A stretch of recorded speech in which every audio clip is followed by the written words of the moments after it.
ಎಟಿಎಂನಲ್ಲಿ ನೀವು cancel button ಅನ್ನ ನೋಡಿರುತ್ತೀರಿ. Button ಬಗ್ಗೆ ವೈರಲ್ ಆಗಿರುವ ಅಸಲಿ ಮ್ಯಾಟರ್ ಏನು ಗೊತ್ತಾ?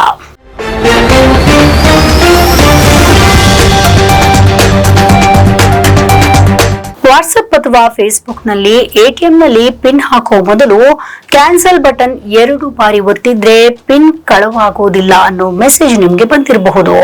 ಡಿಜಿಟಲ್ ವಂಚನೆಗಳು ಹೆಚ್ಚುತ್ತಾ ಇರುವ ಈ ಸಮಯದಲ್ಲಿ ಇಂತಹ ಸಲಹೆ ನಿಜವಾಗಿಯೂ ಕೂಡ ಕೆಲಸ ಮಾಡುತ್ತಾ ಅನ್ನೋದನ್ನ ನೋಡೋಣ.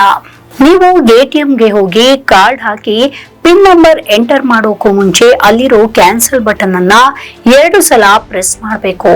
ಒಂದು ವೇಳೆ ನೀವು ಈ ತರ ಮಾಡಿದ್ರೆ ಕಳ್ಳರು ಏನಾದರೂ ನಿಮ್ಮ ಪಿನ್ ಕದಿಯೋಕೆ ಸ್ಕಿಮ್ಮಿಂಗ್ ಮಿಷನ್ ಅನ್ನ ಇಟ್ಟಿದ್ರೆ ಅದು ಕೆಲಸ ಮಾಡೋಲ್ಲ. ಅಲ್ಲದೆ ಇದರಿಂದ ನೀವು ಹ್ಯಾಕರ್ ಗಳಿಂದ ತಪ್ಪಿಸಿಕೊಳ್ಳಬಹುದು ಎನ್ನುವಂತಹ ಸಂದೇಶ ಸೋಷಿಯಲ್ ಮೀಡಿಯಾದಲ್ಲಿ ಸಖತ್ ವೈರಲ್ ಆಗ್ತಾ ಇದೆ. ನಿಜಕ್ಕೂ ಇದು ನಿಜಾನ ಎನ್ನುವಂತಹ ಪ್ರಶ್ನೆ ಪ್ರತಿಯೊಬ್ಬರಲ್ಲೂ ಕೂಡ ಮೂಡುತ್ತೆ. ಆದ್ರೆ ಅಸಲಿಗೆ ಇದು ಸುಳ್ಳು. ಎಟಿಎಂನಲ್ಲಿ ಹಣ ತೆಗೆಯುವಾಗ ಅಥವಾ ಹಣ ಎಷ್ಟಿದೆ ಅಂತ ಚೆಕ್ ಮಾಡುವ ಮುನ್ನ ಕ್ಯಾನ್ಸಲ್ ಎನ್ನುವಂತಹ ಬಟನ್ ಅನ್ನ 2 ಬಾರಿಯಲ್ಲ, ಬದಲಿಗೆ 10 ಬಾರಿ ಒತ್ತಿದ್ರೂ ಕೂಡ ಯಾವುದೇ ಪ್ರಯೋಜನ ಇಲ್ಲ. ಈ ಬಗ್ಗೆ ಸ್ವತಃ RBI ಸ್ಪಷ್ಟಪಡಿಸಿದೆ. ಅಲ್ಲದೆ ಸರ್ಕಾರದ ಸತ್ಯಶೋಧನಾ ವಿಭಾಗ ಕೂಡ ತಮ್ಮ ಸೋಷಿಯಲ್ ಮೀಡಿಯಾ ಎಕ್ಸ್ ನಲ್ಲಿ ಇದೆಲ್ಲ ಸುಳ್ಳು, ಇಂತಹ ಮೆಸೇಜ್ ಅನ್ನ ನಂಬೇಡಿ ಅಂತ ಪೋಸ್ಟ್ ಕೂಡ ಮಾಡಿದೆ. ಅಷ್ಟಕ್ಕೂ ಎಟಿಎಂ ನಲ್ಲಿ ಕ್ಯಾನ್ಸಲ್ ಬಟನ್ ಯಾಕೆ ಇರುತ್ತೆ?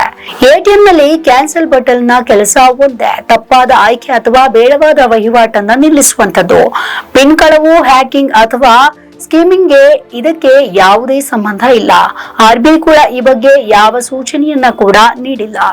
ನಮ್ಮ ಈ ವಿಡಿಯೋ ನಿಮಗೆ ಇಷ್ಟ ಆದಲ್ಲಿ ಲೈಕ್ ಮಾಡಿ, ಶೇರ್ ಮಾಡಿ, ಕಮೆಂಟ್ ಮಾಡಿ ಮತ್ತೆ ಸಬ್ಸ್ಕ್ರೈಬ್ ಮಾಡಿ.